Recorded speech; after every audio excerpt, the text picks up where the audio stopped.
বাংলার মানুষ মমতা ব্যানার্জির উন্নয়ন দেখে পাশে দাঁড়িয়ে আছে। মানে ওনার বিরুদ্ধে বলতে বা কোনো জনসভা করতে? আমি ওনার বিরুদ্ধে বলবো না তো, আমি অন্যায়ের বিরুদ্ধে বলবো। সাধারণ মানুষের হয়ে ওঠে। হ্যাঁ, ওনার বিরুদ্ধে কেন বলবো?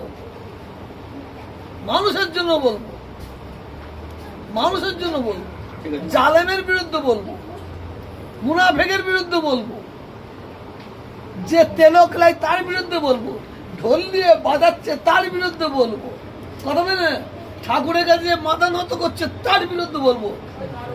হিন্দু ভাইয়েরা তারা পুজো করবে, তারা তাদের ঠাকুর পুজো করবে, তাদের গড় করবে, কি করবে তার ব্যাপার।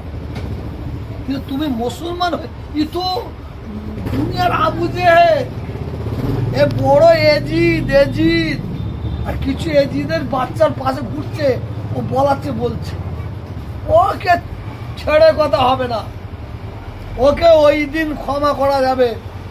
দিনের বেলায় ও আসবে দাদা হুজুরের মাজার, 5 হুজুরের মাজারে যে কান ধরে ক্ষমা চাইবে, তারপরে আমার বল বন্ধ হবে, তা না হলে ওর বল বন্ধ হবে না, আমার বল বন্ধ হবে না।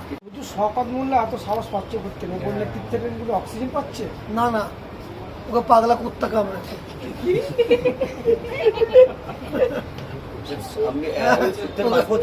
ওকে পাগলা কুত্তা কামড়েছে, যেহেতু অনেক ওকে পাগলা কুত্তা কামড়েছে। আমার অসুরে কিছু আছে তাদের পাগলা কুত্তা কামড়েছে। তবে আমরা সেই পাগলা কুত্তা কামড়ালে যে ইঞ্জেকশনের দরকার হয় সেও রেডি হয়ে বসে আছি, সেও রেডি হয়ে বসে আছে।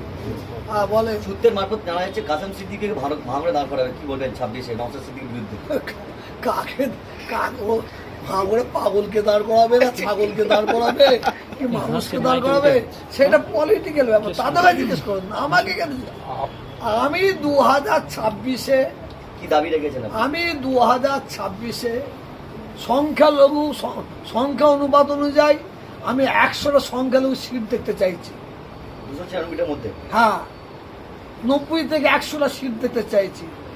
আর সারা বাংলায় 2026-এ যেসব প্রার্থী দেওয়া হবে তাদের মন মানসিকতা হিন্দু না থাকে, তাদের মন মানসিকতা মুসলমান না থাকে, তাদের মন মানসিকতা যেন মানুষ হয়। আমি এই ধরনের প্রার্থী চাইছি, যাদের দ্বারাই কোনো মা বোন কাঁদবে না, কোনো বাচ্চা কাঁদবে না, কোনো মা বোন বিধবা হবে না, কোনো বাপ মা তারা বাচ্চা হারা হবে না, এই চাইছি। আর ওই ঘর করলেই 1 লাখ ধান, বেচারা চাষি ধান করে চাষ করেছে, সে ধান পেকে গেছে, বেচারা কাল কাটবে, সকালবেলা উঠে দেখে ফাঁকা ফাঁকা। ঘেরিতে মাছ আছে, সে ঘেরিওয়ালা কি খুশি, জাল দিয়ে ধরবো, তারপর দিনে দেখে ফাঁকা। এই ধরনের এমএলএ চাই না। আপনি জানেন ক্যানিংয়ে কত আদিবাসীদের জমি জোর করে নেওয়া হয়েছে, লিখে নেওয়া হয়েছে।